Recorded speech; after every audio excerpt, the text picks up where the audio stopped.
Hello, ladies and gentlemen of YouTube. My name is Mr. Maxwell, and welcome back to another side quest about video games with myself and Exilemagpie. Hello! It's been a couple of weeks. It has. Life kind of got in the way. Yeah. Mostly work. Mostly work. It's going to be like this for a little bit as well with Christmas coming up. Yes. So we're going to be spotty. Yeah. But I will 100% at least get the Game Awards one. Yes. That we do every year. I will get that one done. Not that anybody watches these, so it's perfectly fine. Yes, indeed. Anyway, moving on. Okay, so this is one of the things that happened during these last 2 weeks. Microsoft has laid off another 650 employees due to the Activision Blizzard deal. Yep. That takes their total to some stupid number now that is ridiculously high and is... It is over 2,000. Before this, it laid off 1,900. So it's over 2,550. Roughly. Roughly, yeah. Around about that point. I don't care what anyone says.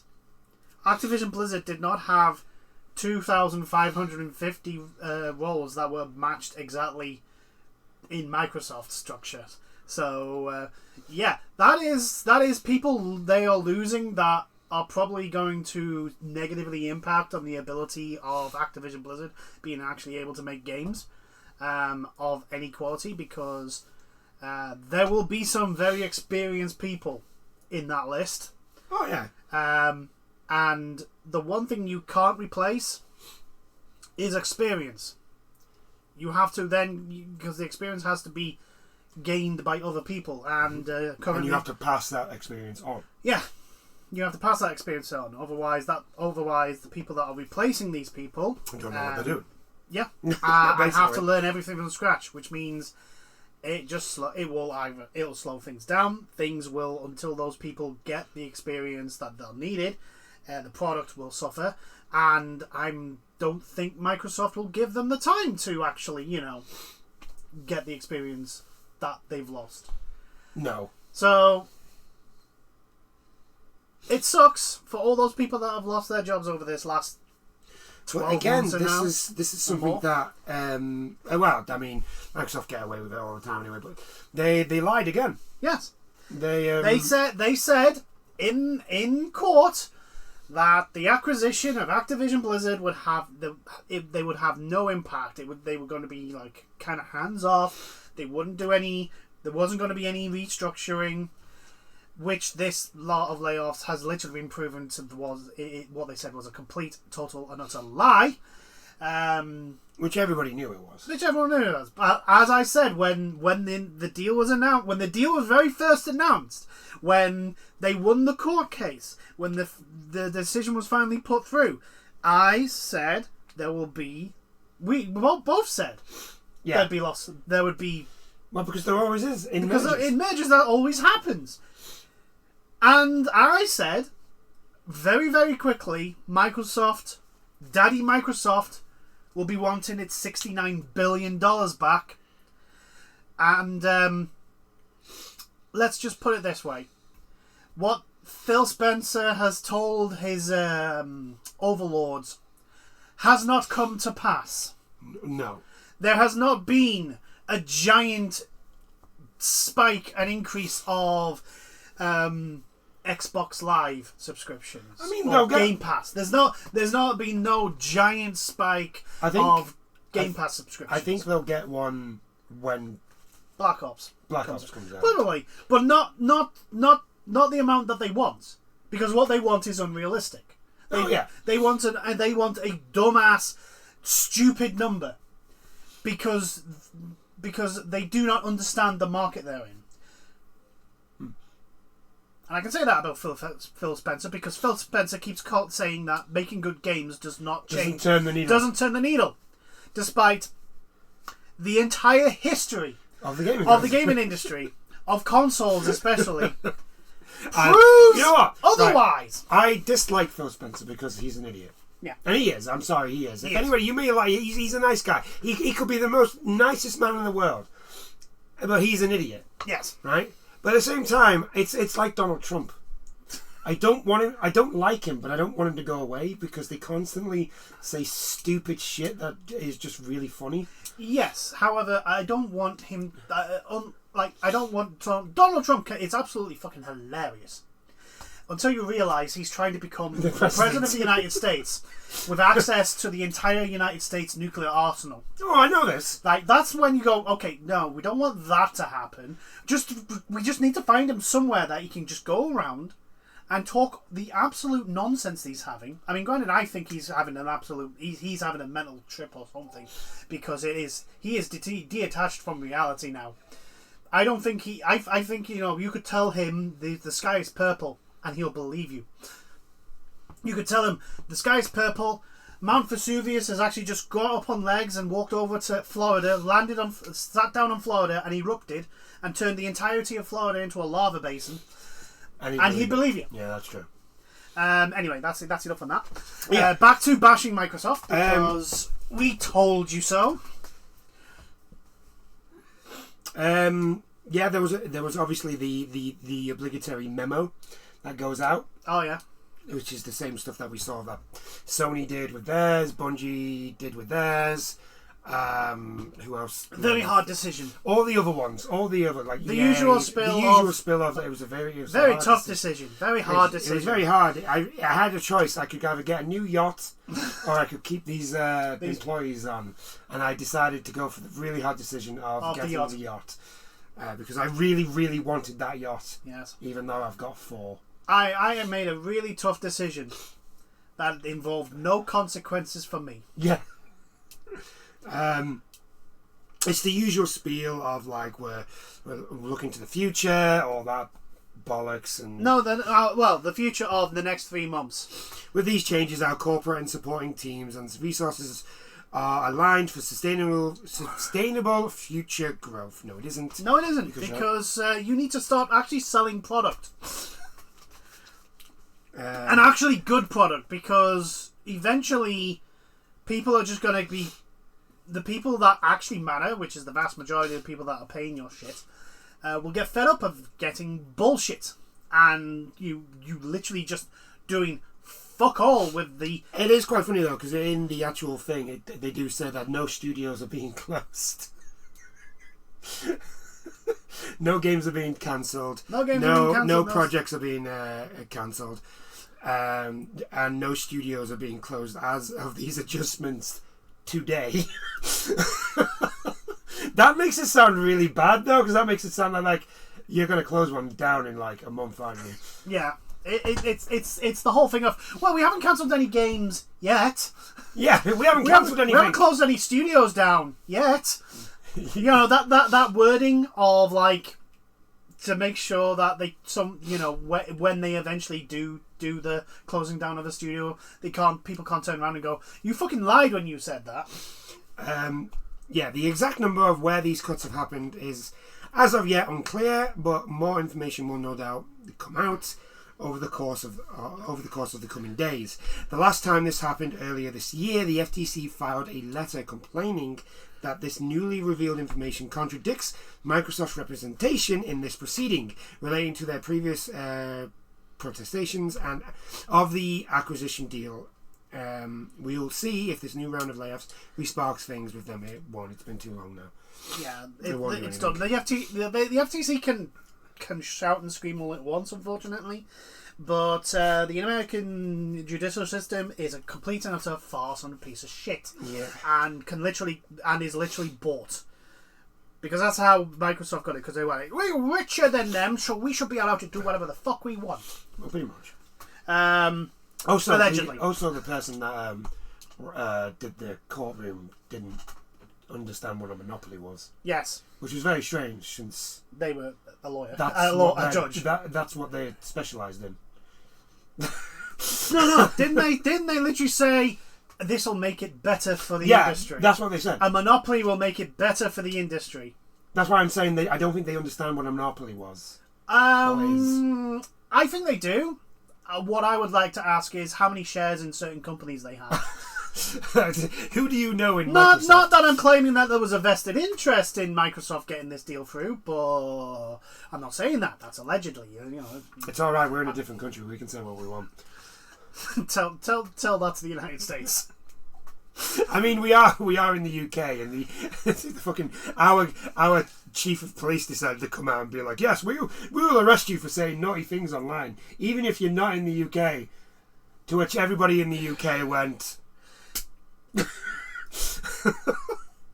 In his defence, he was old. Yeah, he was old, and the wording was wrong. Yeah, because there is actual laws that in this country, which a lot of people, especially in America, don't seem to understand, is you can't just go onto social media and say certain things because they are called inciting excess. I'm not going to go through the whole thing, but the people that were actually arrested and thrown in front of a judge and charged said some really fucked up shit. Yeah. They were, but enough of that. We're not anyway, I'm just saying, like the whole idea of you can't say things, and just like no, we're. But there is a difference between saying nasty things to people. Oh yeah, I know. And basically saying to a group, saying to their 100 or 1,000 or whatever number of followers they have, X building with X group should be put on fire. Yeah. Oh, I know. That's what these people were. That's what was being thrown out. Why these people were arrested. Right. Moving on. Anyway, yeah. Moving on. Annapurna. This also happened in the 2 weeks I decided to not to do anything. Why does everything happen when I decide no, I'm not gonna do it. I'm gonna rest because I've been working too much. Why does everything happen then? Because life hates you. It does. Annapurna Interactive split, reportedly caused by staff concerns over company direction. Right, so if you don't know, and I wouldn't blame you if you didn't know. Annapurna is not one of the is not. Yeah, and this hasn't been everywhere. It's like little articles. The most successful game that I can think of off the top of my head is Stray, the cat game, which is ridiculously cute, adorable, fantastic, yet horrifying, and is a really good game. This is the studio behind that, and yeah. Did they not do Into the Woods? I think they did as well, but like I said, the one that I can definitely put my hand on and say yes, they did do this game. Basically, what happened was the workforce split into two groups. Okay. Split into two groups, and one group. It's basically both groups are not happy with the way the company's going. No, that's a shock. And both groups want certain things, and they're kind of fighting over the things that they want. Okay, yeah. That's basically that's the very dumbed down spot that we're in. Yeah. Right? I would also like to point out that that's probably something that's being encouraged by the management because if they're fighting each other, they're not. Oh no, I don't think it's that. I think it is literally because I think it's if I remember correctly, it's basically the two people who are like the heads of these things. They're also the two. It's basically like Puma and Adidas. Yes. Okay, that makes sense. Right, okay, So one side think the company should go one way, the other side thinks the company should go the other way. And the way the management's been dealing with this situation is fucking terrible. More details have emerged following the mass walkout of Annapurna's interactive team last week, with sources telling IGN they were reportedly unaware of the Remedy deal until the day it was announced, and were confused, concerned, and frustrated by the direction of the company. It is already known that the team walked out due to a breakdown in negotiations to spin off its games division from its parent company, Annapurna Pictures, according to IGN. Although I don't trust this now because it says IGN. Yeah. However, I'm just saying that. However, I would, if it is true that what's been happening and the staff who this sort of thing would involve, I would be pissed too. Oh yeah, definitely. If they weren't informing. Oh no, the walkout was completely justified. Oh yeah, completely, 100% justified. Absolutely, 100%. But I'm like, and it's and I'm just like, as a person who has had a job where you do not know whether an announcement that you know is coming in the next like week or two, and you don't know if that announcement is you losing your fucking job. Yeah, I totally understand how people in that situation of the senior management not telling their staff what the fuck's going on. Yeah, I can totally understand how they feel, because it is a very stressful thing to go through. The other thing is, what you got to think is, if they're being bought by who, what does Remedy make? If they're joining Remedy... Yeah, I know, I'm trying to... My brain's blanked on it. I know, that's what I'm thinking. It's like, I know the name. I know I the should games. know what... I can't... I know they make games, and I know I've played one of their games, but I can't tell you which one. But again, like, it's... The way this has been handled, it's like it's not very well. It's absolutely, and that's the thing that pisses me off the most. It's not necessarily the actual thing that is actually going to happen. It's the way it gets handled by management in such a nonchalant, I don't give a fuck about the staff below me way. Like, there's no way you can say the upper management of this company cares about its staff if they go and make a deal and try and sell off a department. It's not that annoys me. Like, if it is literally that sort of attitude that they have, where it's like, I don't really care about the stuff. At least that's a bit more honest. It's yeah, like, but the thing is, they won't actually say that. No. I can guarantee what they've done is they've come to the staff and been like, "Oh yeah, everything's fine. Oh yeah, don't worry about it. Everything's going to be fine." No. I guarantee you that's what will happen. But they actually don't give a shit. That's what I mean. The thing is that these will all have meetings. They'll have meetings in front of all the staff, and they'll come out and go, "We really care about you. We want to show that we care. We want to show." But the way they treat them, the way they have like important announcements or policy changes or big fucking deals like, "Oh yeah, we're going to sell off our gaming department." Yeah, and not tell the fucking staff. That is, actions speak louder than words. And when you do not tell your staff about stuff that affects them until the day before, you prove that you do not give a shit about them. Oh yeah, 100%. And you can go on to a fucking stage in front of 1 million people for all I care and say we've put X, Y, and Z in because for staff because we care about them. We've given them these things and things. But did they say that it's 16 times the detail when they're on the stage? Probably not. Wow, then there you go. That's where they went wrong. Clearly, they didn't say 16 times the detail. It's just yeah. So the plan was for a new company called Verset to be created out of Annapurna Interactive, which would become Annapurna's indie arm. Yeah. This is the thing that I think the argument's over, because it's just like, well, isn't Annapurna indie already? Yeah. It makes no sense. An indie company of an indie company. Yeah. As negotiations were underway, the team reportedly discovered in August Annapurna Activist co-founder Hector Sanchez has been quietly rehired as president of Interactive and New Media by Annapurna Pictures CEO Megan Ellison, and is working on gaming products without the knowledge of the rest of the Interactive staff. I mean, how the... Yeah.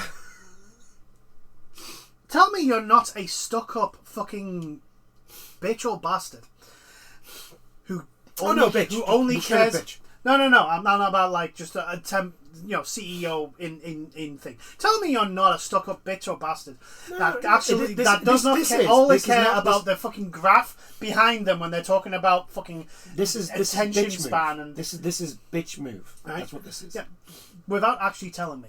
Yeah, they hired back the former fucking owner and not tell the fucking staff that are under him? No. They're going to be on... How... The entire game industry needs to be fucking just burnt Just well, sit here's there the and thing. build This from the ground isn't. This up. isn't just the gaming industry. Oh, the entertainment industry. This is the entertainment industry. This is Annapurna Pictures as well. Yeah, this is the entertainment industry. The entertainment industry as a whole needs to be burnt to the ground and built back up, because it is literally full of people who do not have a fucking clue what they're doing and are only there because of the fucking graft behind them is going up. That's it. That is their only qualification. Because if it isn't their only qualification, because if they don't have that qualification, they're there because they know someone already in that company who's in a position to actually give them that position. Sources told IGN that they began to see signs of Ellison's exercising greater involvement in Annapurna Interactive deals, projects, and budgets in a way that began to make them further uncomfortable with the direction of the company, which culminated in the mass walkout. Annapurna also clarified the future of games in development, including Blade Runner 2033. Labyrinth development will continue despite its game director Josie Hash resigning and many of its development team. So in other words, what you've done is you've now brought in a whole bunch of newbies that you can put on a bullshit contract, and you've just basically gone, finish the game. Yeah, pretty much. What do you mean you need to know how to program in whatever code we're using? What do you mean? What's a code? How do you code? I don't know how to code. I'm just a fucking CEO. But you guys, I've hired you. Doesn't that mean you instantly beamed in information of how to program? Isn't that how it works? Yeah. No, you fucking idiots. Yeah, pretty much. So yeah, Annapurna's going. Oh yeah, it's going well. It's going fantastic. It's going well for Annapurna. I'm sure nothing bad is going on. I'm sure that the recent developments will have no negative impacts on any of their projects that they're currently working on, and they'll be having amazing success. Yeah, the games won't be delayed. Yeah, at all. If anyone wants to know, yes, we're being very sarcastic. Right, shall we move on? Because there's... Okay, yes. Concord! Right. Concord. More Concord now. More Concord. I think this may be the last one, unless there's a Jason Schreier... There will be a Jason Schreier that comes out. Article as to, like, the...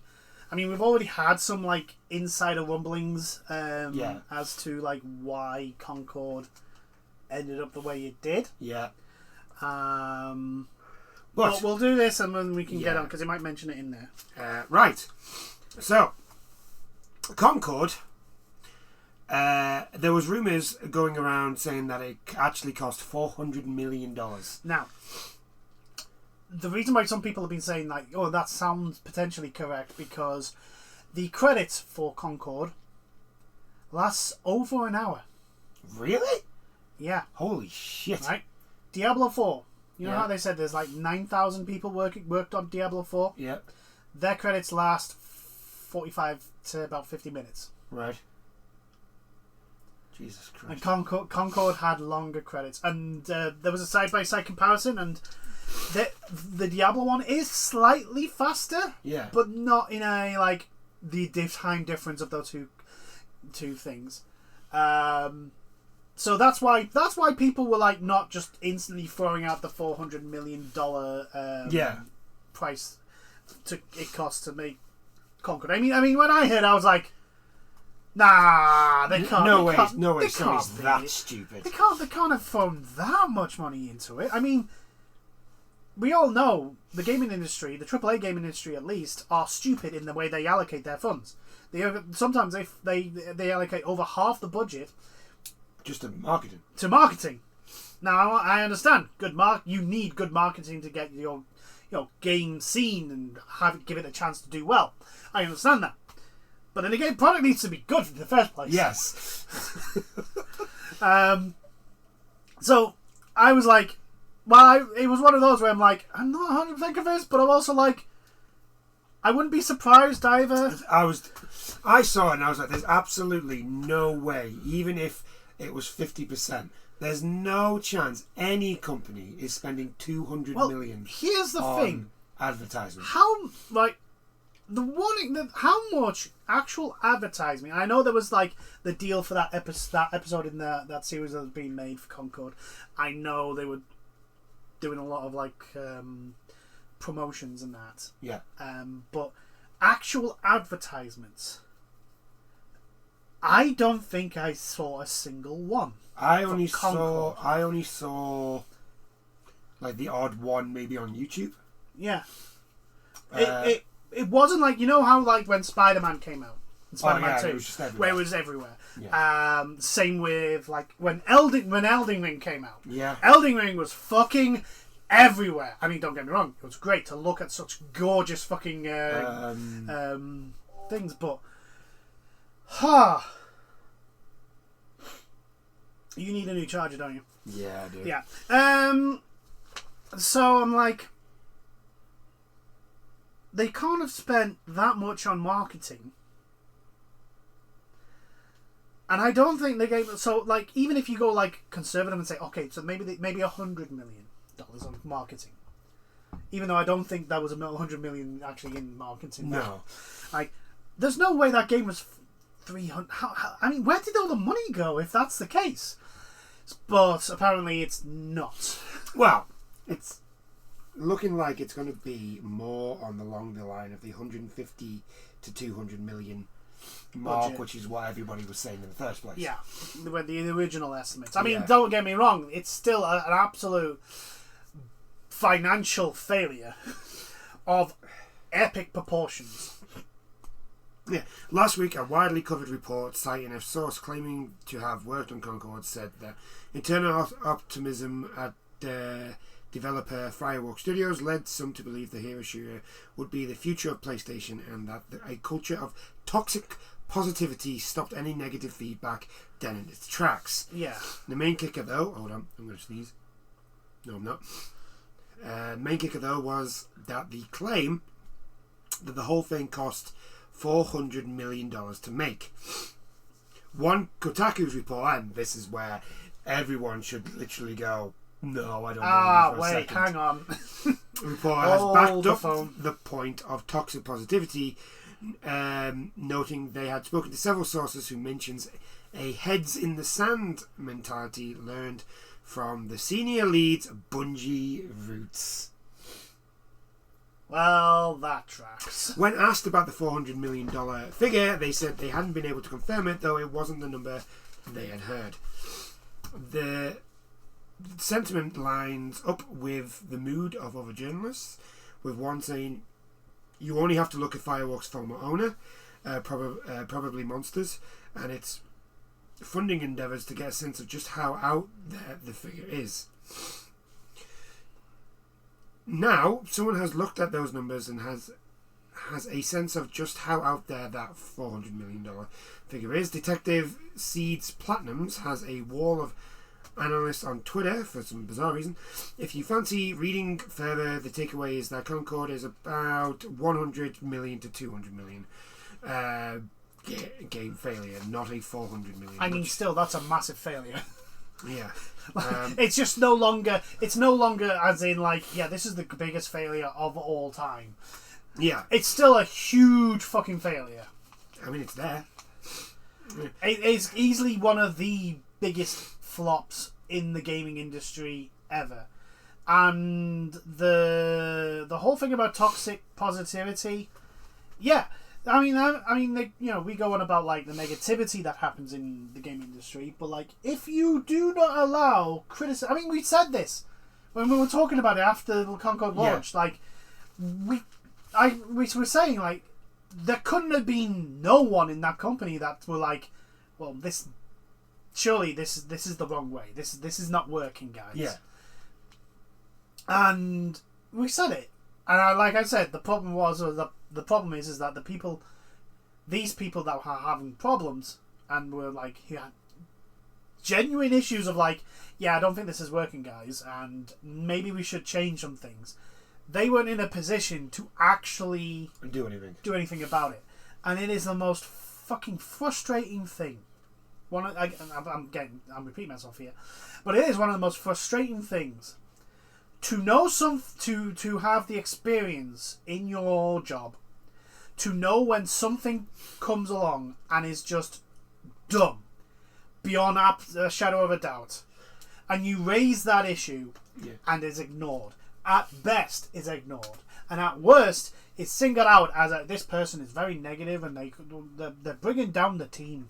They're bringing down the team. They're being disruptive. Sounds about right. So, yeah, it kind of tracks in the regards to one, the fact that the people in the senior leadership are from Bungie. Yeah. And two, the toxic positivity that basically goes, no one can criticize anything. So when someone comes out with a fucking dumpster, yeah, as a character, it just reminds me of Anthem. Yeah, because they weren't allowed to be like, well, this is like Destiny. Yeah. Except make it just except instead of instead of not being allowed to say, oh, this is just Destiny, they were not allowed to say anything negative. Yeah. And I'm like, but you need people to like criticize, because otherwise something that is drastically going to harm your game, like, I don't know, your entire roster in a hero shooter being bland as fuck with no actual features to draw people into. How about having a literal red flag on one of your characters? A literal red flag. One of your characters is a bin. He's actually garbage. He is actual garbage. Trash compactor. like it just makes it does kind of track. Now, granted, this could be the game. This could be just someone making shit up. That is possible. But at the moment, based on everything that has come out, we've got in Concord, and everything that we saw with our own fucking eyes with that game. The thing is, all we got to do is, like, if you just track back to other studios that have done the same thing, and look at the product that they've come out with, it kind of tracks. Yeah. Before anyone says no, but toxic positivity is not woke. No, it is not.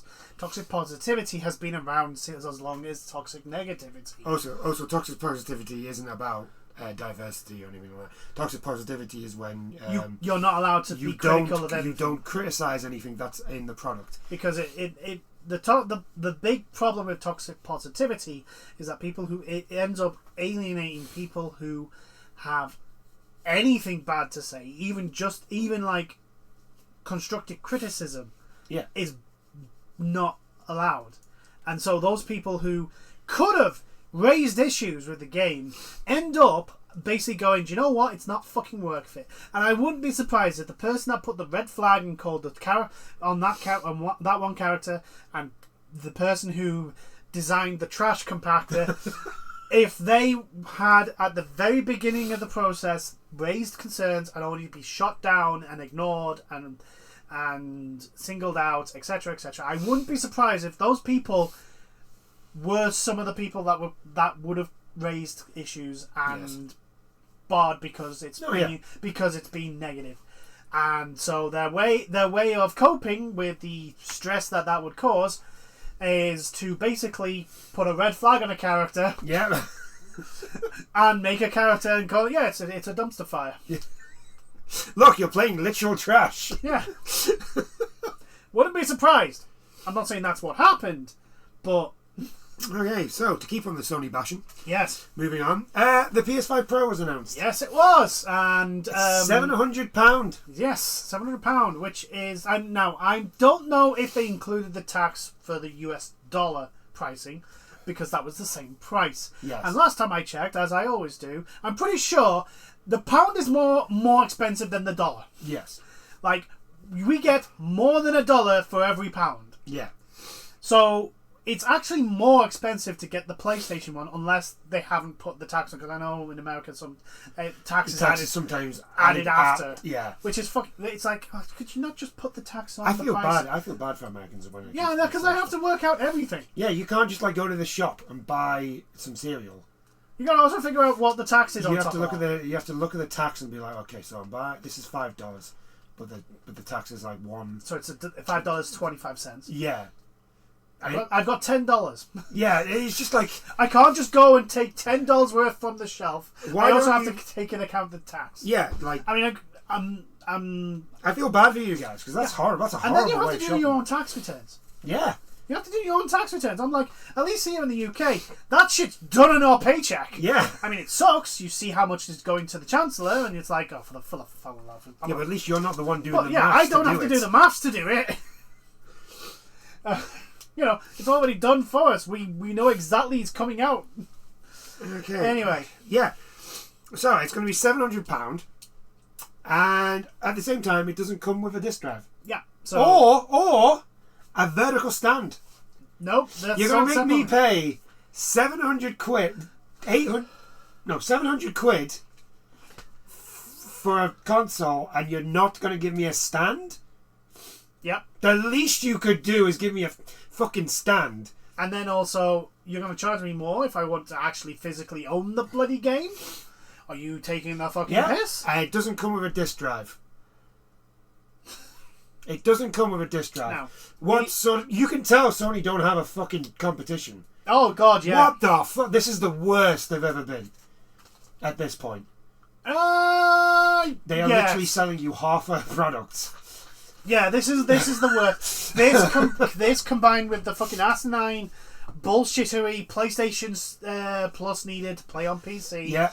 This is the worst Sony's ever been. This is what we were fucking shouting at Microsoft for. This is what happens when Sony are on top and have no competition because Microsoft are too busy fucking shooting itself, not even in the foot, just taking a bloody shotgun to the leg and blowing the knee off. And Nintendo is off in the corner doing Nintendo because it's Nintendo. Nintendo don't care. Nintendo are just like, we're just over here doing our own thing. But this is if Microsoft was actually a competition, if it was an actual even fight between Sony and Microsoft, this bullshit would not be happening because Sony wouldn't be able to get away with it. You think I'm annoyed? You're annoyed. I'm annoyed. Oh no. What do you think I feel? My PlayStation died. I had to get a new one, and then this fucking comes out. I mean, to be perfectly honest, I've looked at the difference, and I'm like, I think the other problem with the Pro is quite literally like you've got no games. There's no games. What are you doing? Yeah, no, but yes, there is games for the PlayStation 5, but the joke is around for a reason. But I look at the comparison and I'm like, I don't see a £700 worth of difference. If you think about it, it's an extra 200 because it's 500 for the But the vast majority of people that will be wanting to buy a PlayStation Pro already have a PlayStation 5. Yeah. Right? So no, it's not a £200. No. What I'm saying is, I'm not going off that. I'm going off that. If you compare the two, the normal one is 500. Yes. Right, and the Pro is 700. So technically, you should have 200 quid's worth of more power. Of better. Yes. Right. That's all I'm saying. Yeah. I'm not saying that. However, practically, it's a $700 pound difference that is because I already have a PlayStation 5, and because they've charged that because it's 700, only the diehards are going to be buying this. Well, yeah, I'm not buying it. Doesn't give me a disc drive. Yeah. Most of my games are on disc. I'm buying. If I bought this, it would be with the it wouldn't be 700 quid. It'd be 800 because I would be buying the fucking the disc drive. The disc drive with it because, as we've said before, I am a fan of physical media. Yeah.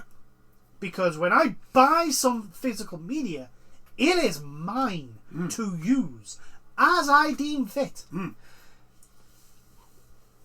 But the gaming industry doesn't like that. No. They don't like ownership. I just don't understand. Sony fucking... don't get me wrong, Concord being the absolute dumpster that it was is probably the reason why the Pro is 700. Oh god, yeah, the amount of money that Sony had to make up. Yeah. Do you know what? They really should just write it off. Yeah, they should. They should just write it off like, well, we're not getting this money back. They should. This money's not coming back. This is the AAA gaming industry. We have set fire to this Viking ship, and it has sunk. Unfortunately, the money is gone. Unfortunately, Sony is not Warner Brothers. Who flat out refuse to release movies so they can have a tax write-off. Yeah. Is it going to do well? We don't know, but, it's a tax write-off. Yeah. Look at all that money that we're saving. Look at all the money that we spent. Let's just throw in a fire. And, like, my other thing, the most egregious thing is the fact that it doesn't come with a disc drive. Yes. Now that's the most egregious thing. You are charging me an extra £200 on this console for what I would class as an inferior product. For the slim one. Yeah. That is cheaper than the one with the disc. Yes. Like what? No, Sony. No, I want a physical. I want a disc drive. I want to be able to buy physical discs and use them. I don't like this as well. I really do not like this idea of them coming out and being like digital only. I can understand. Like I understood the digital only consoles. Yeah, I understand them. Okay, they are aimed at the people who don't have the physical discs and stuff like that. Fine. You want a digital only console, and also for like smaller developers, I understand the whole the fact that if you sell it digital only, you do not have to buy the physical discs and that and get them programmed and all that sort of stuff. But we're talking about fucking Sony here, and I understand that people don't have space, so they just can't afford the big physical editions, and that's fine. Even though the downloads, the digital editions of games should be cheaper than the physical ones. Yes. But we're not going to get into that argument. So I understand the digital only consoles. Yeah. I get that. I don't like this thing that I fear is going to be a trend, especially because I can see Xbox doing this. Yes. We're going to take a part of the console away and then sell it to you in bits. Like this is a Microsoft tactic. Yeah. This is something I would not have put past Microsoft because Microsoft are masters at. Yeah, you can expand the 360 memory.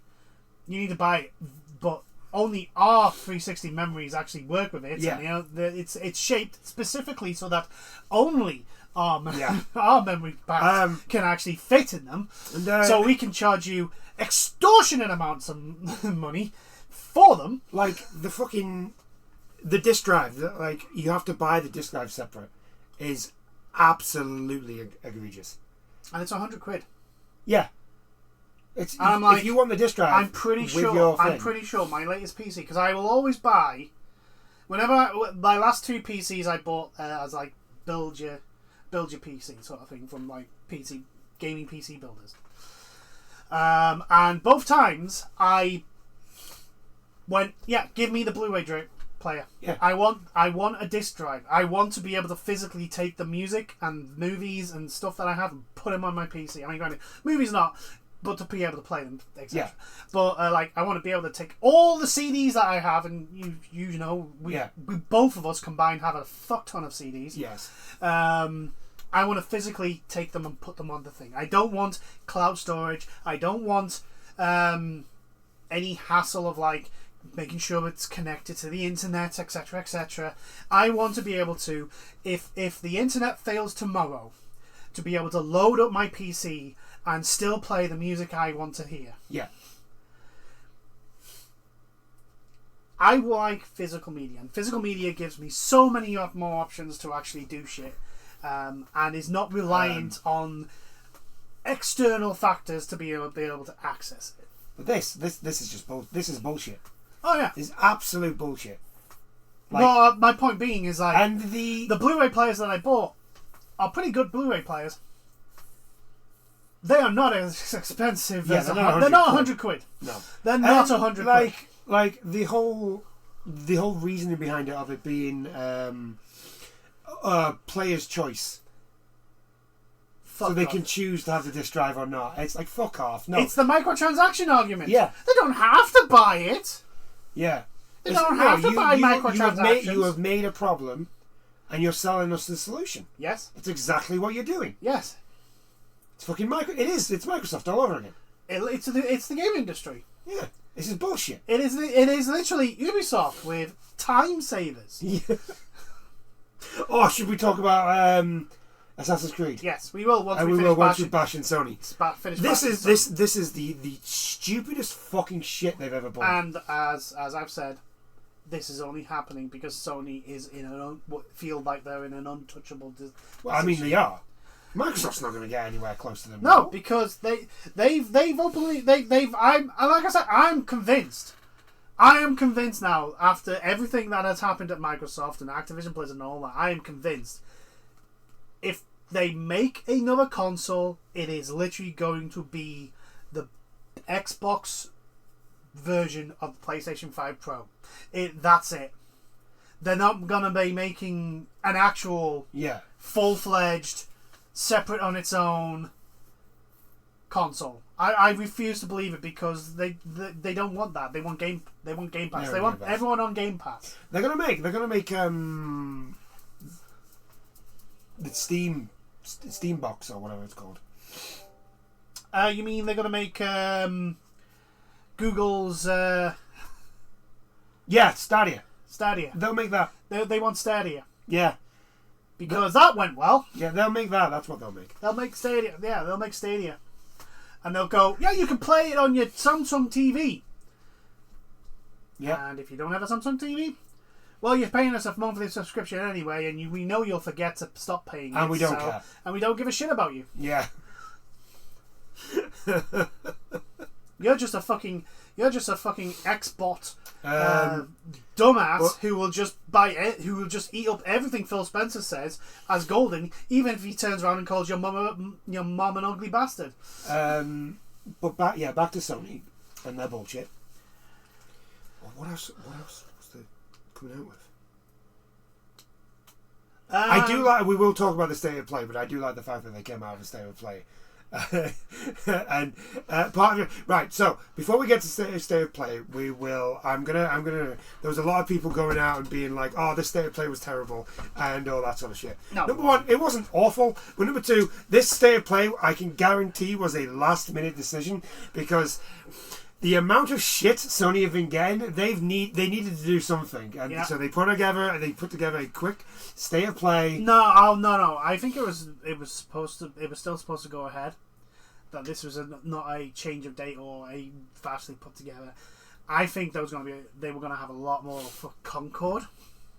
Yeah, probably. Yeah, and so they've had to literally take all the Concord stuff out and try and find things to fill it up with to make it run similar time, maybe. Yeah. Or they've just half the time that it was going to be on.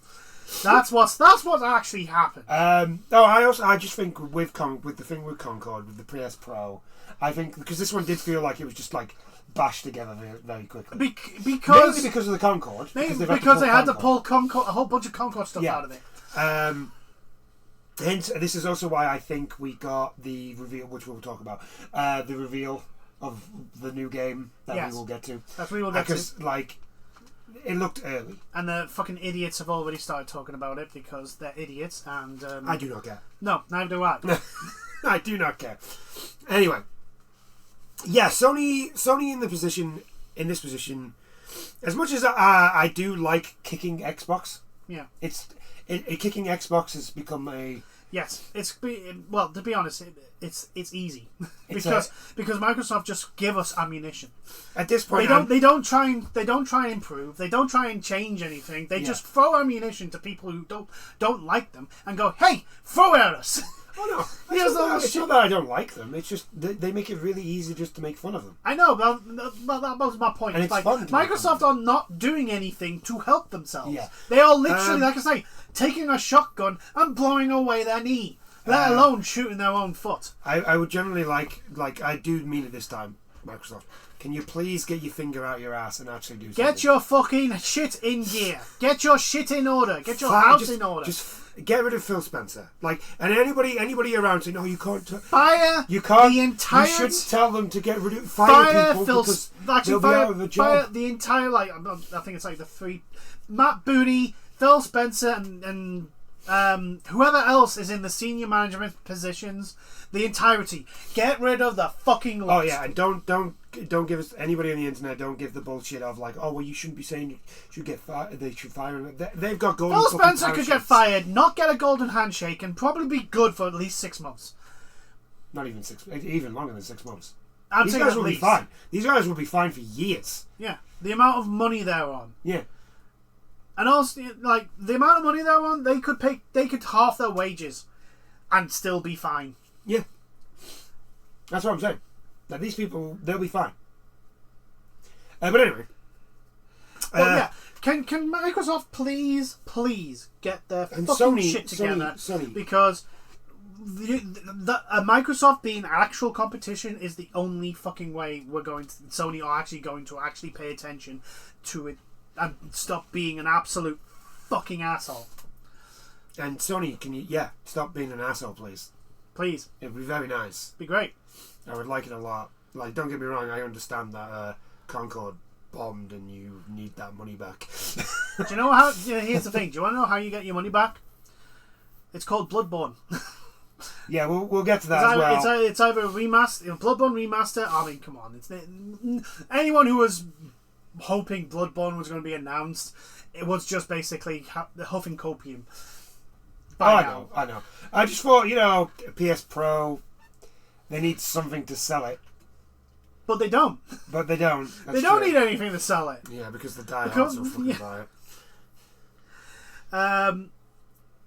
Sony only start actually giving a shit and stop being an absolute asshole when they actually have competition. And to all you Microsoft diehards, you cannot seriously look at yourself in the mirror and say the Xbox currently is competition. It's not. It's losing out to Nintendo, and Nintendo's not even trying to be competition. This generation, Sony has stomped you into the ground. Like, they might as well just give you a fucking tombstone and the worst thing about it is, like, at least with the PS4, Sony had to work at it. Oh yeah, they didn't have to do fuck all this generation. No, Xbox, because they haven't done anything. Xbox, you started off so well this generation. You started off so well. You had the sleek design. It's a nice looking console. Yeah. You got to give it that. You had the extra one for the people who couldn't afford the big one, which at the time sounded like a good idea. Sounded like a good idea, but in then practice, but then you just didn't release games.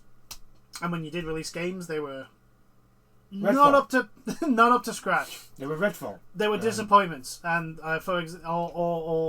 you undermined the entire product, like Halo. Yeah. We'll give you the multiplayer for free. You do know most people like that.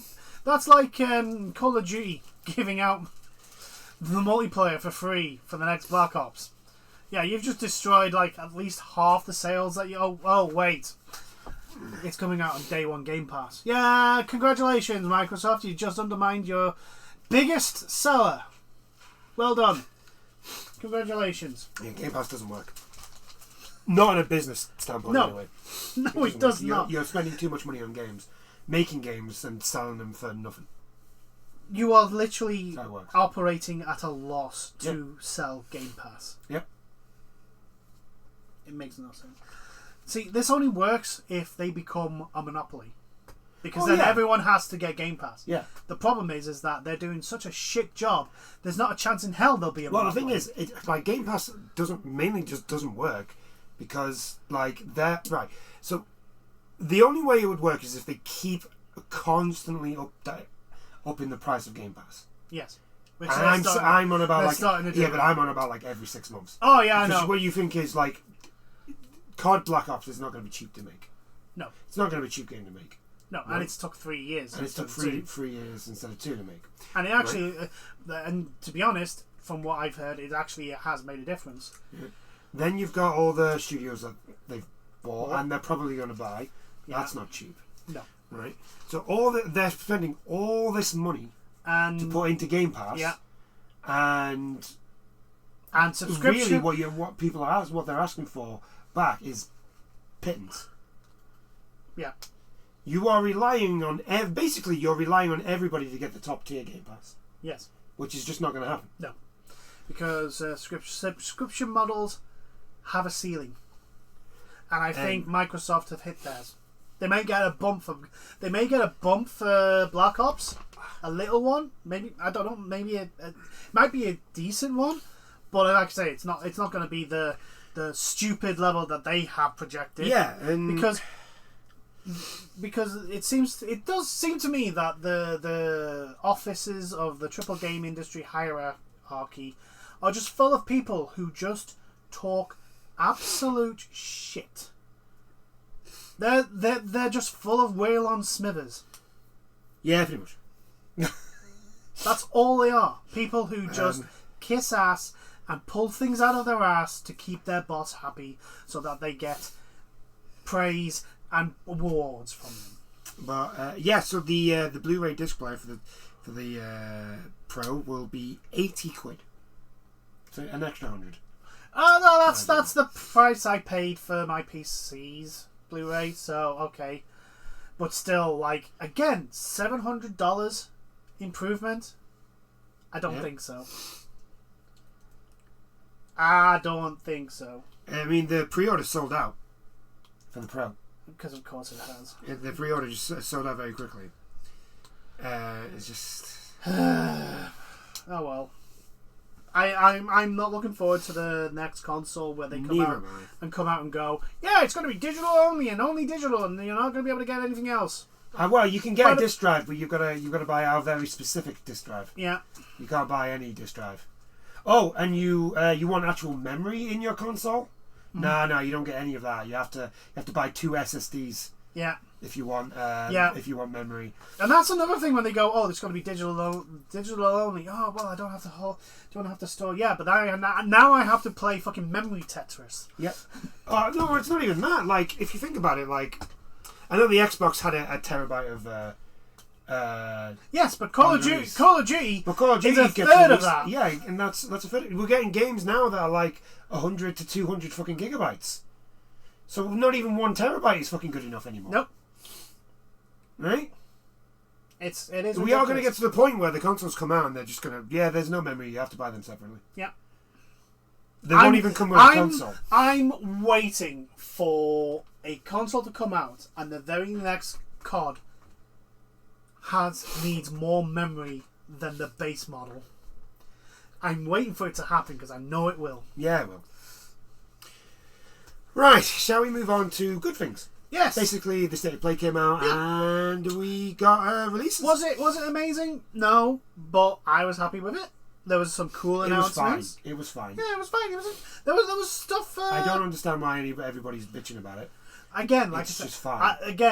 It's the popular thing to bitch about it. Yeah, true. If you want to do well in YouTube, you have to be either a fucking asshole called Mr. Beast, or follow his nauseous-inducing.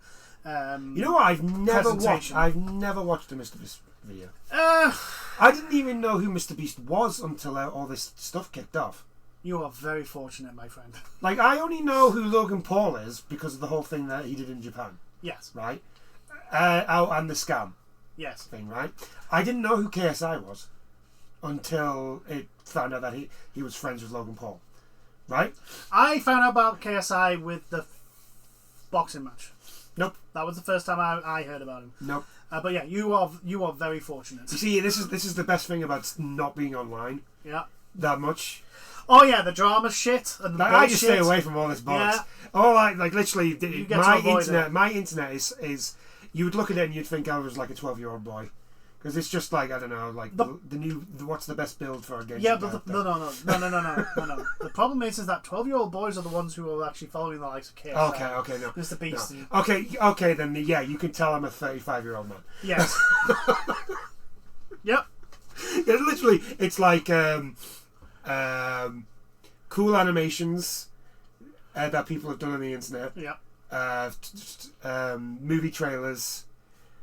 Any music. Speaking of cool animations, have you seen the Alien Monday short animation? Yeah. I'm trying to remember who the fuck made it. He's the one that did the X-Wing. Yeah. Not the X-Wing, the TIE Fighter, 80s style. Oh, it was... Yeah, I've seen it's great. that. It's amazing. Anyone needs to go. If you're a fan of Aliens or the Aliens franchise, it's really good. New Warhammer 40k stuff. Warhammer 40k lore, models, painting, and what's the best build for a certain Genshin character? Yes, that's my search history. Yeah, you would. Yeah, I have no idea who these people are. Mr. Beast, I had no idea who he was until everybody was like, "Oh yeah, he's the biggest YouTuber," and I was like, "Who? Really? Why, he's bigger than PewDiePie?" Yes. Yeah. Really? Wow. I do not use this website that much. Again, I envy you. I think it's more the fact that because now that once I actually started learning about the Mr. Beast, the whole thing going on with Mr. Beast. Yeah. I realised who he was. Yeah. Oh, it's that guy. Mm-hmm. And then it was like, yeah, I just no. I don't want anything to do with this shit. Again. I live in the real world. Right? I live in the real world. Yeah, the thing is, the stuff I find in the real world just as depressing as fucking hell. Oh yeah, it is. That's my point. I live in the real world. I don't want to come on the internet and see more depressing bollocks. Oh god. This is why I don't go on Twitter. This is why my YouTube is just the most random stuff. Oh, Hololive. Kiara. I watch her streams. There you go. That's the other thing. Yeah. That's it. I see nothing wrong with this. I don't want to see these things. No. I don't care. I don't want to see these depressing fucking. No, we want to get away from all that shit. Anyway, back to the state of play. Back to the state of play. So, shall we just go through what was shown? Yeah. Yeah. We kicked things off with Astrobot. Yeah. There's a free update coming. With new characters to find and new levels and new speedrun levels. Yeah.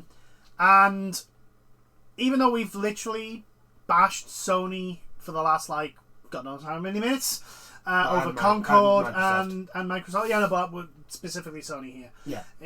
Regarding Concord and with the Pro and the bullshit pricing of that. At least, it seems, especially with Astrobot, they've realised the success Astrobot had. Yeah. And to, go push it. Not, close the studio down, Microsoft. I'm happy Astrobot's doing well. It is a gorgeous, adorable... It's a lovely little game. ...platformer. Yeah. It's a lovely little game. It has been made solely for the enjoyment of games. Yeah. And that's what you need sometimes. Oh, it's a marketing tool.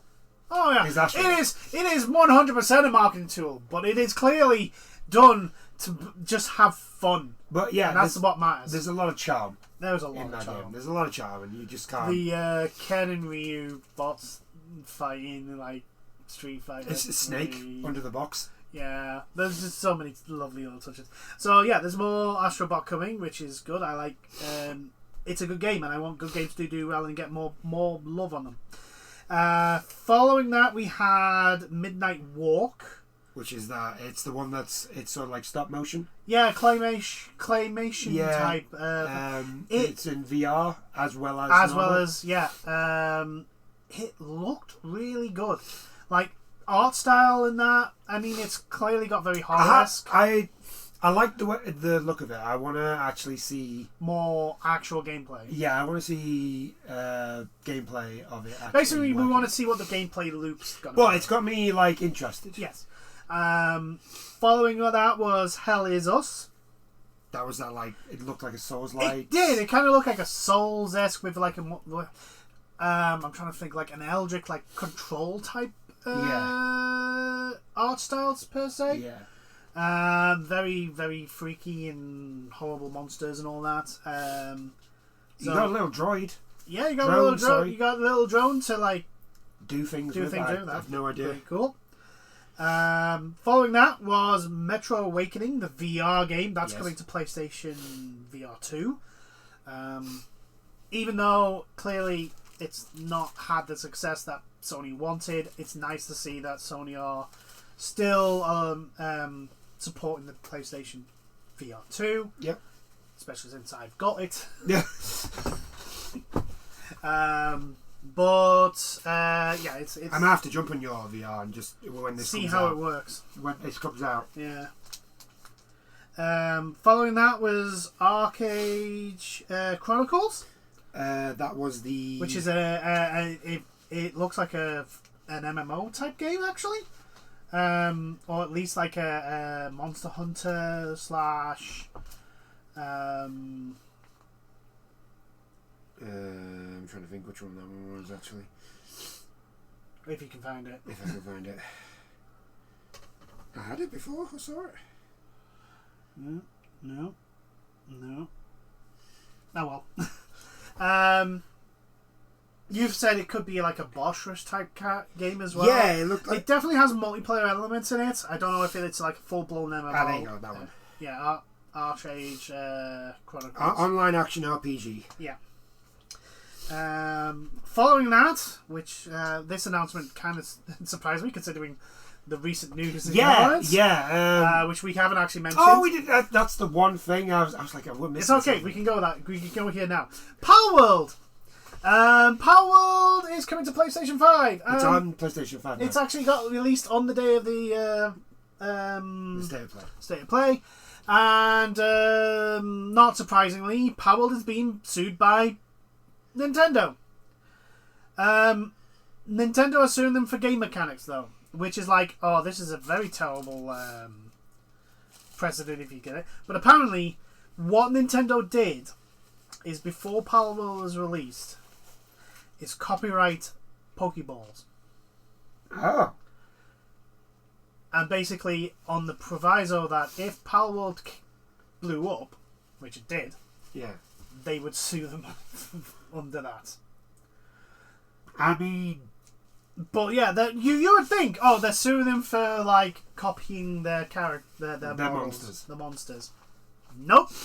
I mean, they're suing them for game mechanics, and I'm like, oh, you literally had you literally decided to choose out of the two options of a shot at an open goal and trying to curl one round a 6 foot wall. Yeah, into a small circle. You've decided to go that route. Yeah. I don't know how it's going to work because, like, unless they can point out the actual coding is identical to Pokemon. Right. The thing is, we're going off that we're going to have experts who do this, and it's going to be normal people, and all they need to do is show that there is similarities between the two things. Well, yeah, but also in that case, like every single game that has monsters in it that involving you capturing them, it's a terrible precedent. Oh yeah, it is. But that's what I'm saying is that all they like, people are maybe going into this a little bit too technical. That's not what they have to prove. All they have to prove is that the ball in Power World is the same as the Pokeball. That's all they've got to do. They don't have to do anything else. Except it isn't. Oh, no. I'm not saying it is. But, like... I know, but the thing is, I'm like... The Pokeball... The Pokeball does not work the same way as the ball. Yeah, but this here... Yeah. What, the thing you're struggling to explain... Yeah. There's the problem. Yeah. Right? It is a lot easier to just go, the Powerball works just as a Pokeball. Except it doesn't.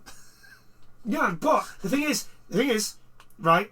You play Power World, throw a ball, you catch a monster. Yeah. Pokeball, you throw a ball, you catch a monster. Yeah. There you go. It's the explaining how they're different is the problem. It depends on which court it gets done in, and also who. This is my if it's point. In front of a, it doesn't necessarily have to be in front of a jury though as well. Yeah, but it could be in front of a judge. Yeah, but if it's in front of a judge, like the acquisition. Yes, that is very true, but it's not going to be in America. No, most likely not. It's probably going to be in Japan. Probably. And we don't know, like I said, it all depends on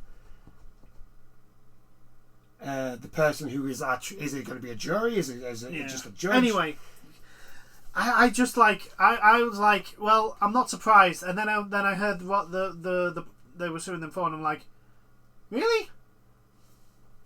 What? But you had better. Anyway. Yep. Anyway, Palworld's coming out. It's out on PlayStation 5. I will be getting it. Yeah, so will I. I want it. It's fun. It is a violent version, but it is the Pokemon a Pokemon game people wanted. Very much.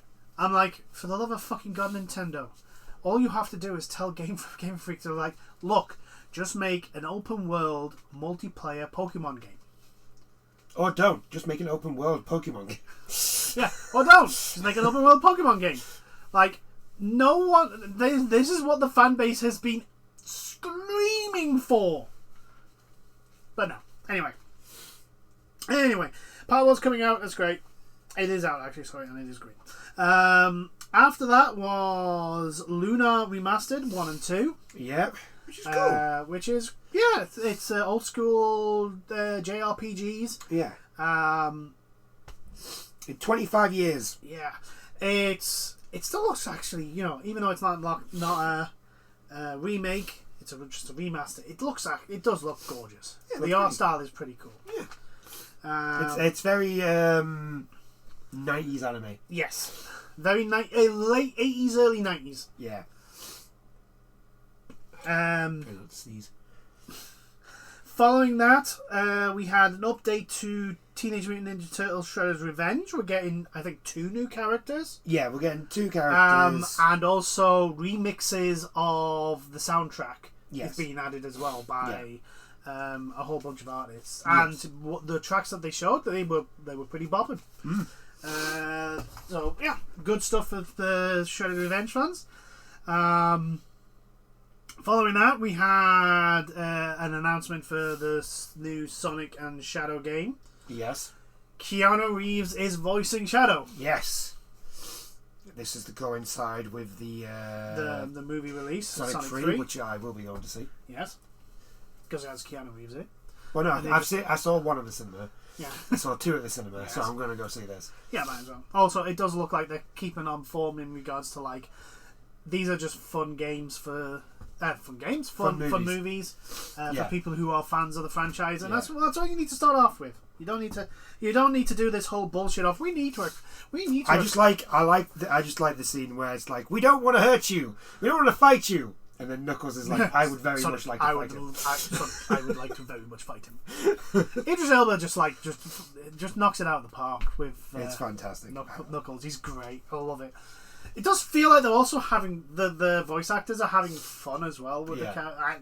I'm not saying that they are or not. It just feels like it when you hear them, which is cool. But yeah, Sonic and Shadow, it's coming out soon.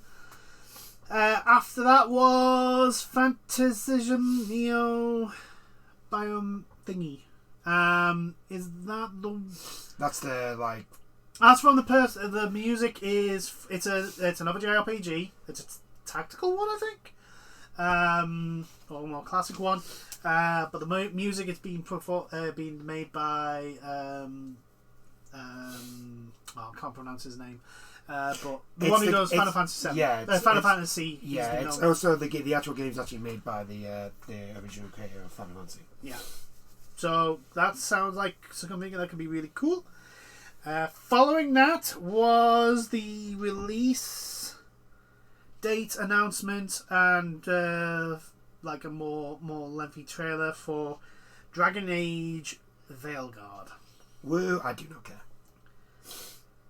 I actually like, and this hurts me to say. Yeah, I love Dragon Age, but this game, I saw it and I just went, this is not for me. This game is not for me. I do not care. Off with this game. There's something wrong with the animation and the art style and the combat as well.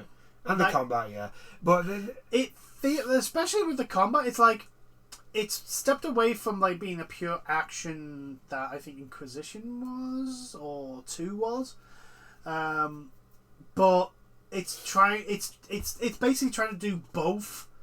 Trying to be action, but also a strategic. I didn't like that bit where they brought up the wheel. Yeah. I didn't like the design. The fact that it's like it is very on either side of the screen instead of in the middle.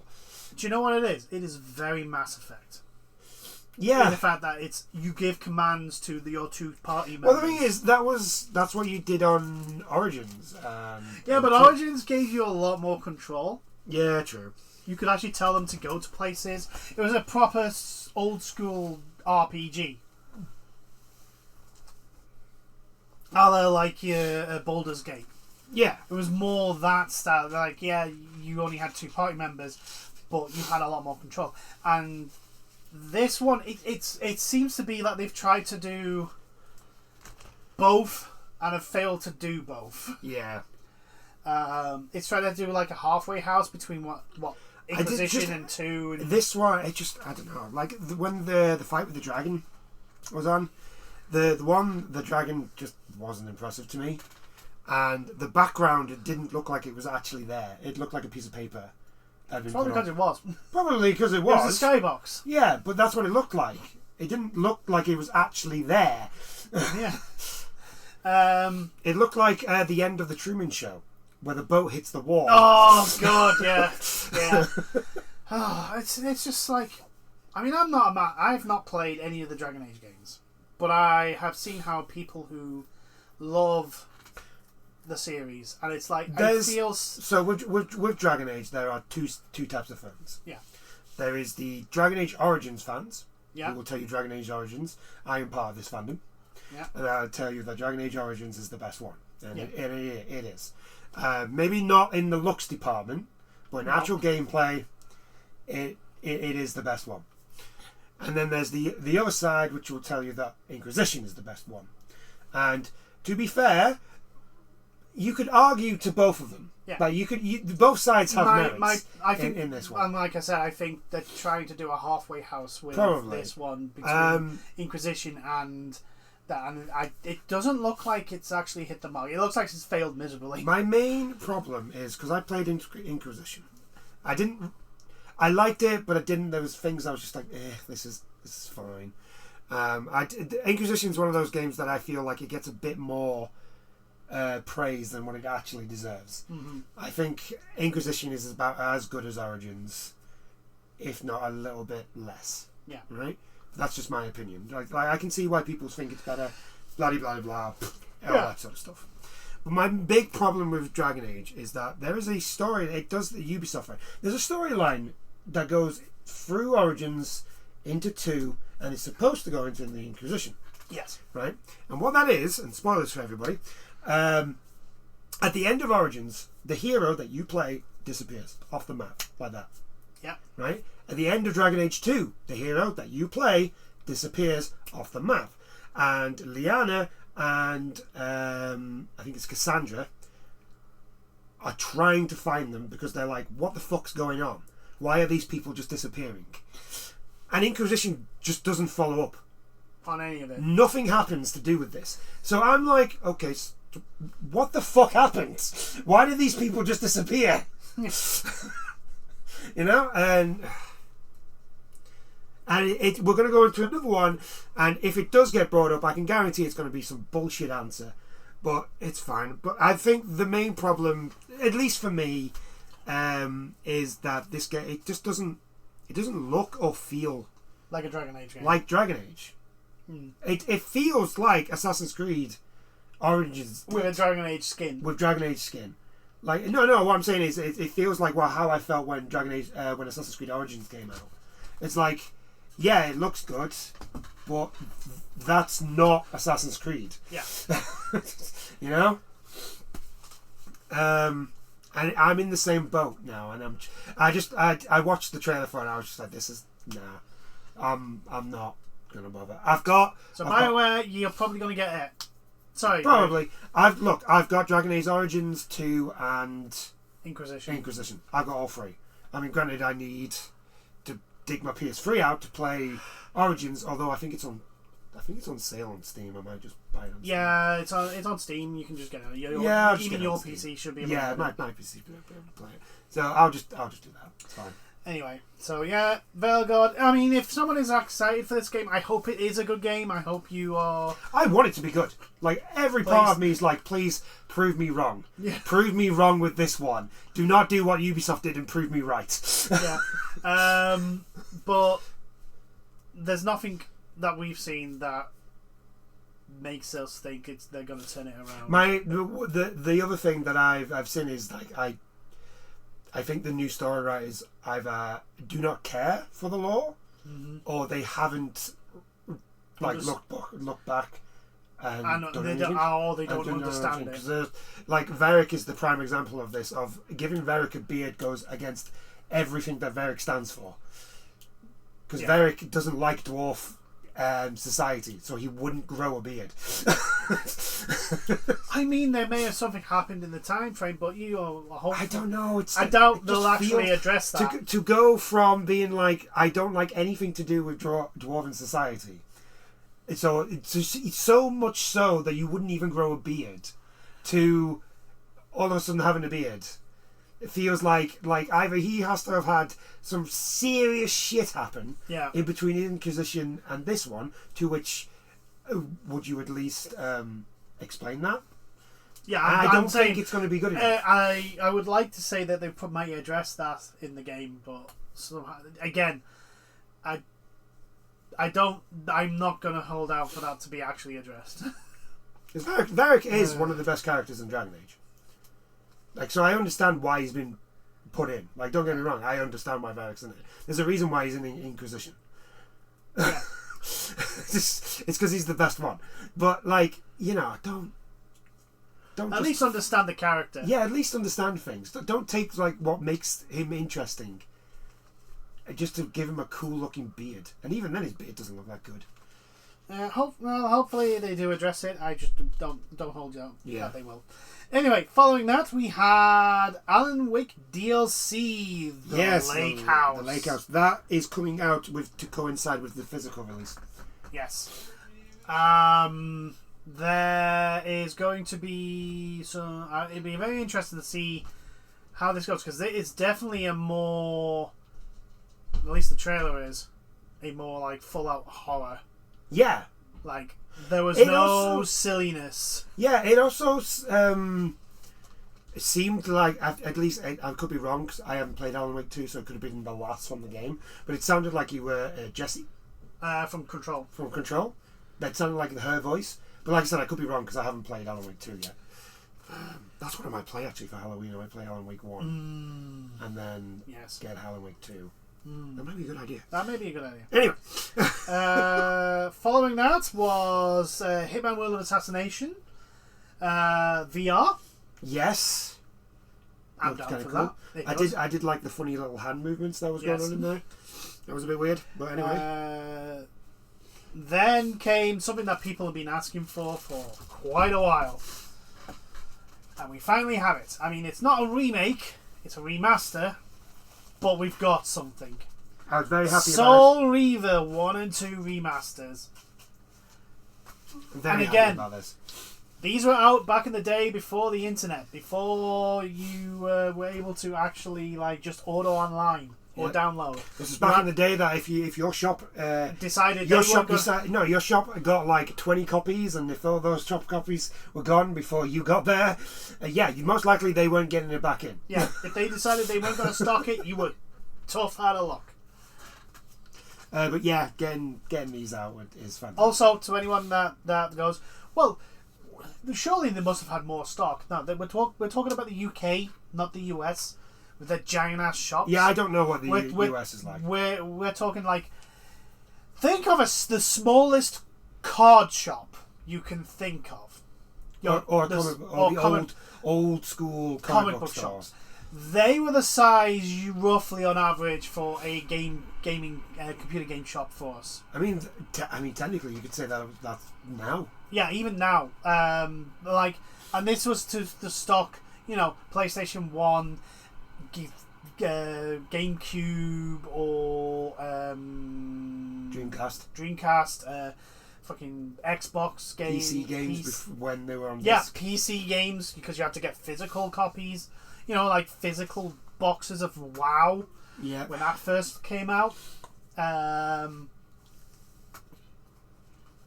So, like, Soul Weaver was another one. The Soul Weaver 1 and 2 was another one that we never got the chance to actually play. Yeah, so it's nowhere sold it. Nowhere for us. And we weren't, we were back in the day of, like... We were still in school. Yeah, we were still in school, sort of thing. So, yeah, the fact that Soul Weaver 1 and 2 is coming out remastered is really good. Now, can the games we want being remastered also be remastered? More of them, please. Yes. Or remade. I'm totally down for PS1 games to be remade. I am totally down for a Time Splitters 1 and 2 remake with online features. Yeah. I am totally down with that. Don't make any No, you just use the original soundtrack.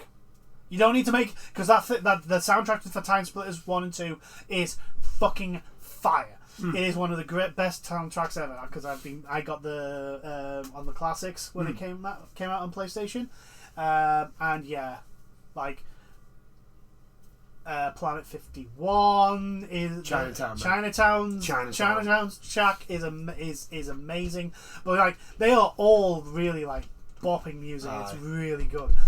So you don't need to change that. Just give us like a new coat of paint and online features, and let us share maps. Because Time Splitters Map Maker was great.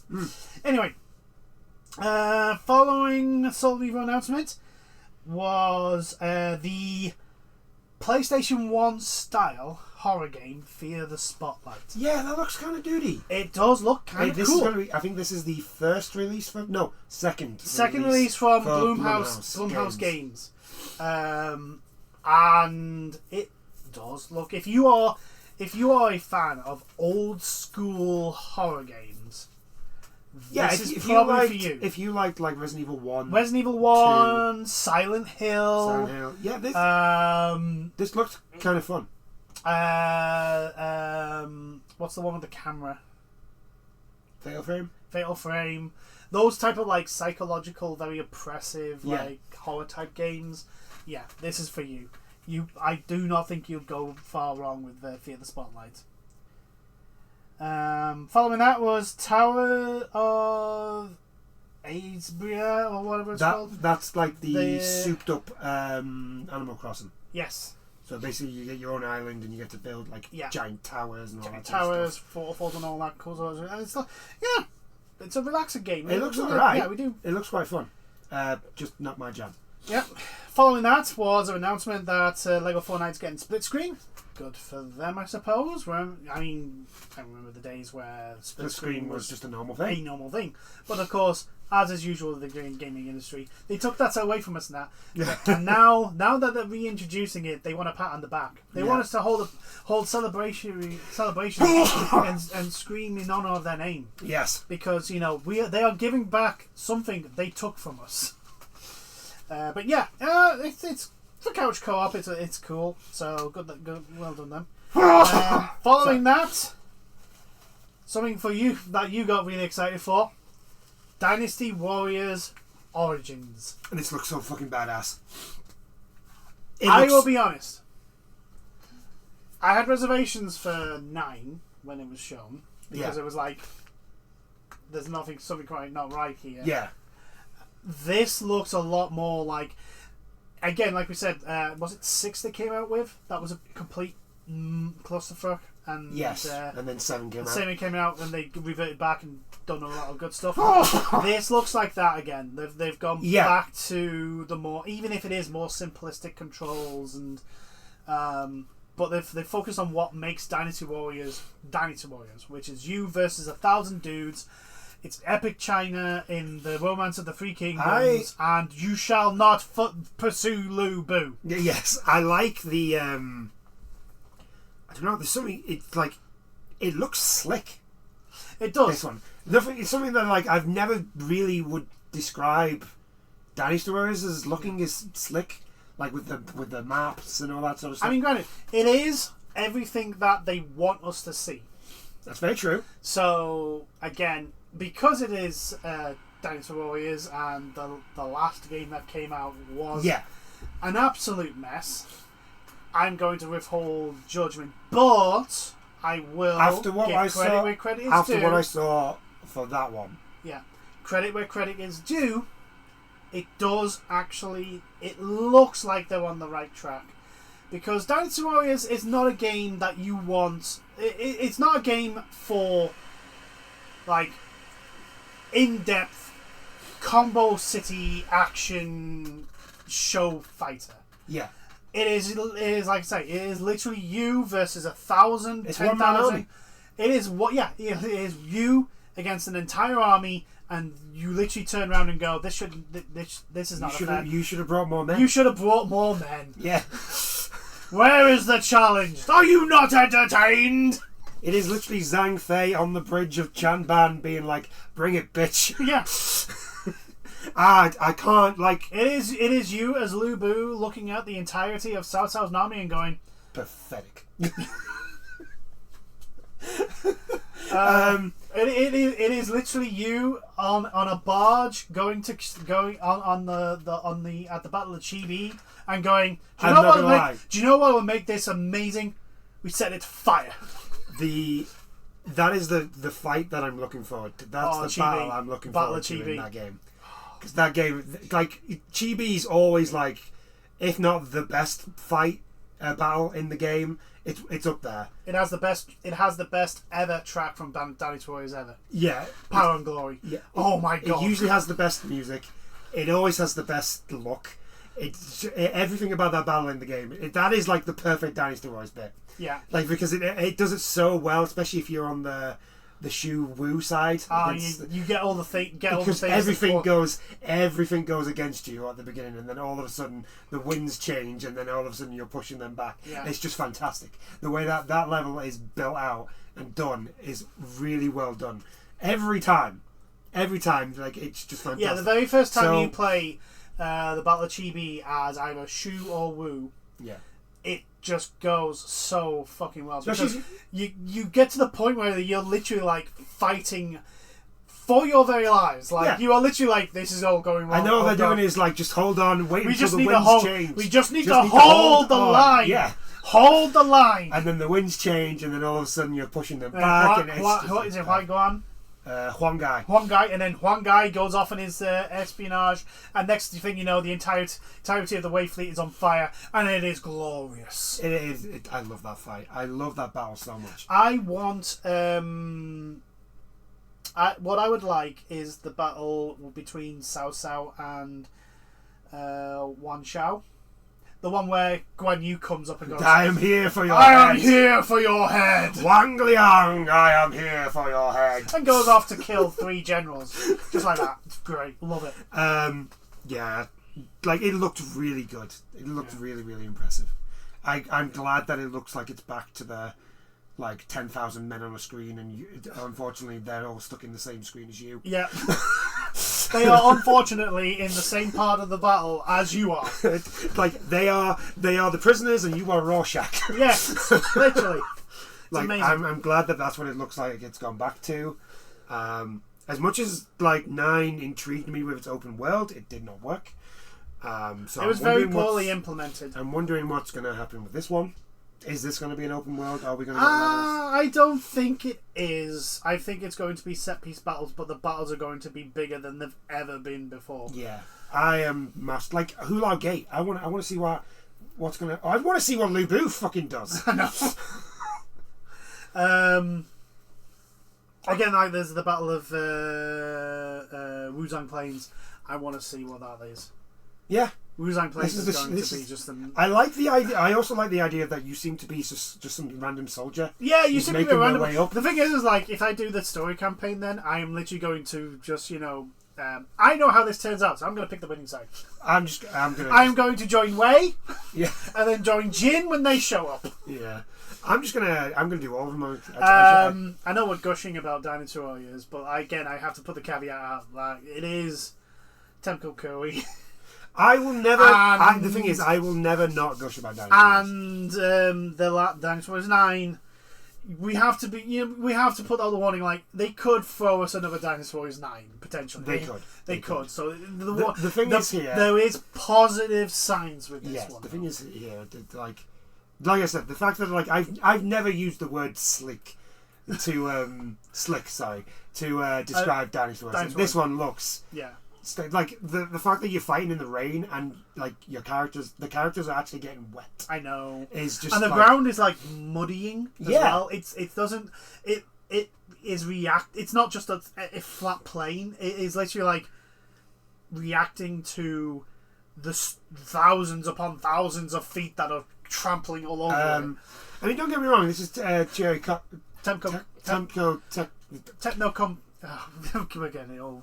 That company, alright? And so I know the DLC is going to be bullshit. It's going to be like extra weapons and garbage. Yeah. Right? I already know what's coming. Like I've seen Dead or Alive. I know what they do. Yes. That's ridiculous. That game. That is ridiculous. But the thing is like what I really want to do for DLC is basically look. Here's the game. We're then going to sell you DLC, which is Extreme Legends. Yes. Oh, you mean like what they used to do? Yeah. When they didn't actually have DLC and it was literally different. It was another disc. It was another disc. The Extreme Legends and then Empires. I would really like them to do that. I think that would be like, even if it was like £25. Yeah, but the thing is, like they include all the different weapons and all the new characters in that DLC. Yeah, that's what they should do. I think that's not what they do, which is like, oh, we didn't put Tonfas in, and you want to be Sunset? We didn't. Yeah. Oh, your favourite characters in this, but he doesn't have the claws. He doesn't have. Yeah, the claws are in the game. Would you like the claws? Yes, please. Well, here you go. That'll be £10, please. Wait, what? For claws? Yes. Zhang He. You like the rapier? Oh no. You like Ma Chao? You like his specific moveset? Yeah. Yeah, you want that? you want the moveset? Moveset that turns Ma Chao from a bar average person to something that is absolutely epic to watch. It turns Ma Chao from the bog standard normal general that is just any basic bitch to actually being Ma Chao. Yeah. That'll be an extra £10, please. Oh, you want red hair? Yeah. Oh my god. Yeah, I'm worried that is the way they're going with the microtransactions for this game. I'm also quite glad that they've given Lubu his halberd back. Yes. Because in that little bit where he is in, he's got his giant fucking halberd. Yeah. Have you noticed though? Every time they take his halberd off him, the game is shit. Yeah. They did it in 6. Well, they did it in 8, and 8's not bad, mainly because his weapon is. Yeah. His weapon is ridiculous. Yes, but the problem is that they first took it away from him in 6. Yeah, and that game was terrible. That game was terrible. So yeah, we've been gushing, but like again, I love Dynasty Warriors, so I'm going to gush about it. Touch on wood. I'm hoping that this game is good. It is Temco Koei. Yeah. They have a record of fucking things up. It does have a 2025 release date.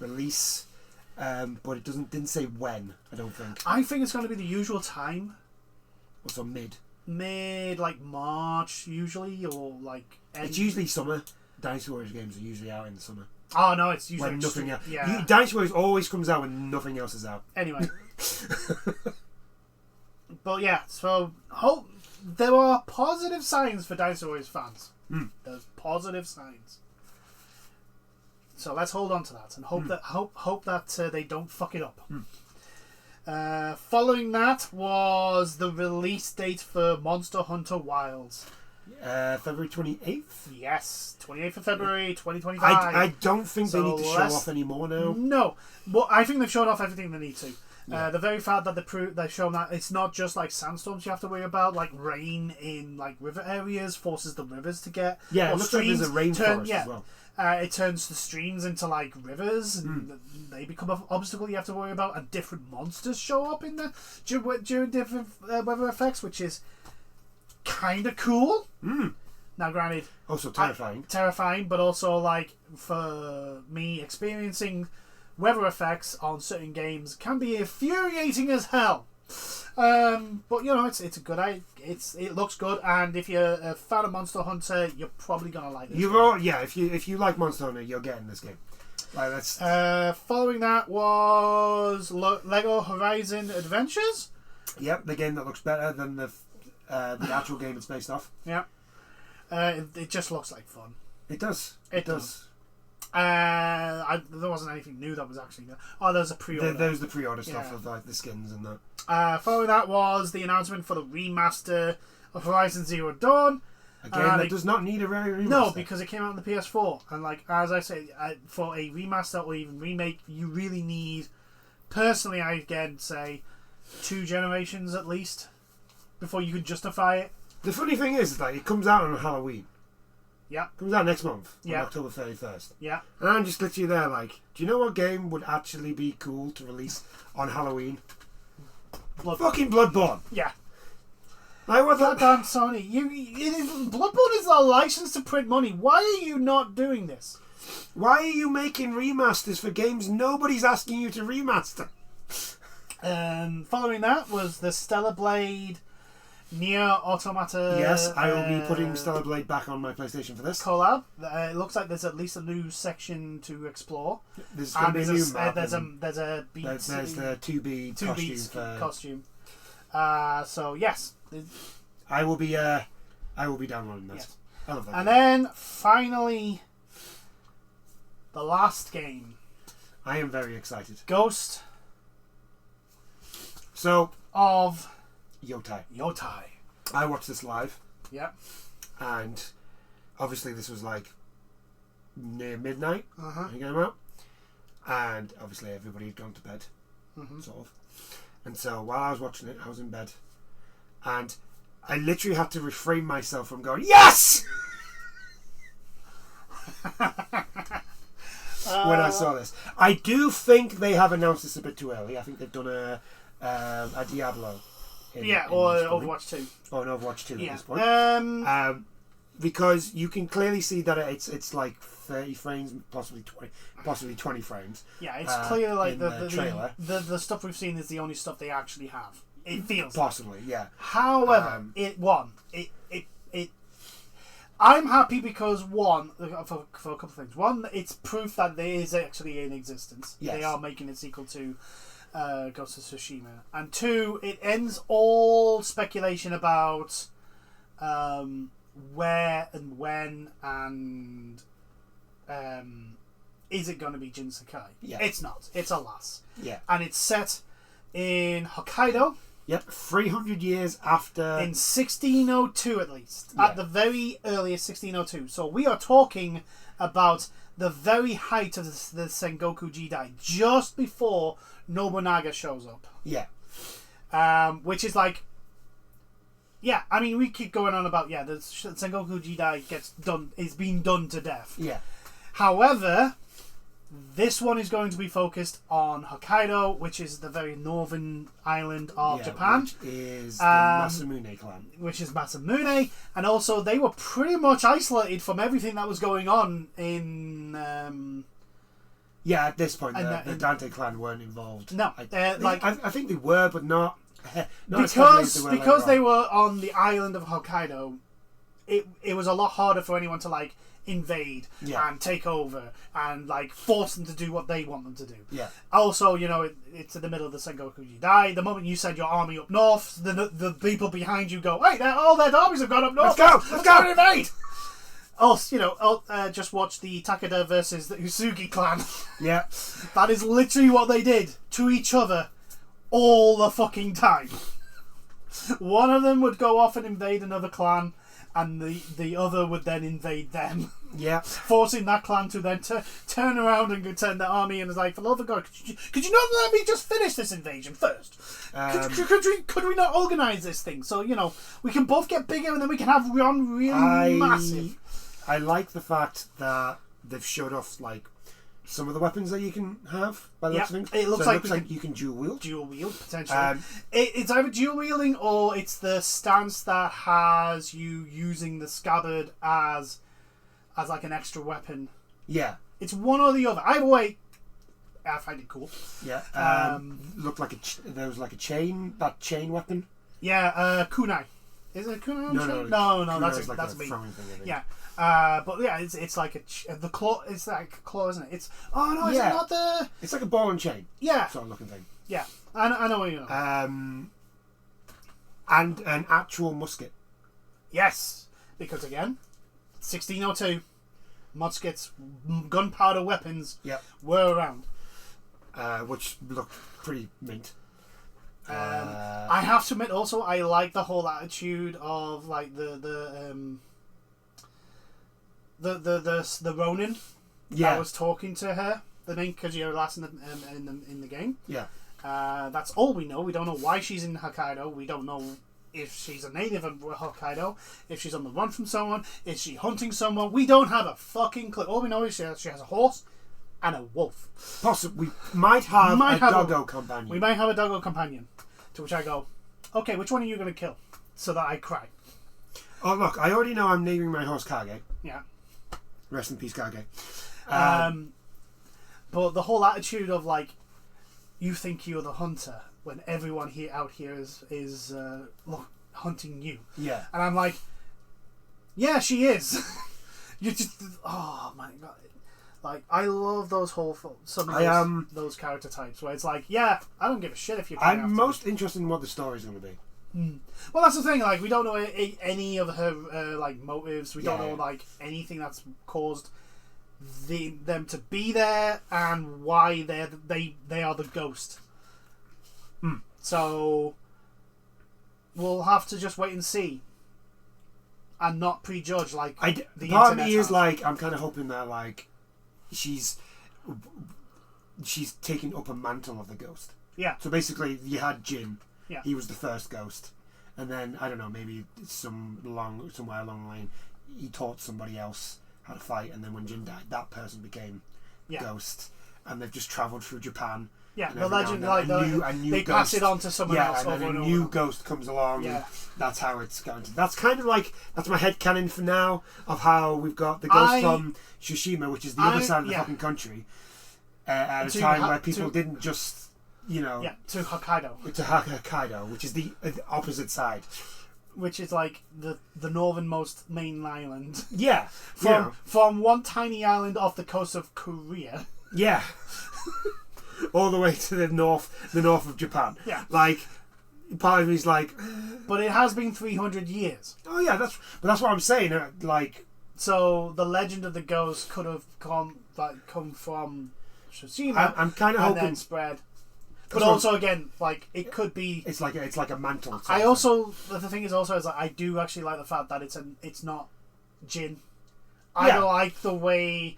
Like, whether or not you choose to kill your uncle or not, spoilers, it ends, like, I like the way Ghost of Tsushima ends for Jin's character. Like, he just goes off and he becomes the ghost. He's the ghost, and that's all I need. I don't need to know how his life plays out. I don't need to know, like, does he go to the mainland? Does he stay in Tsushima? I don't need to know that. Like, all that I wanted, I got at that ending. Yeah.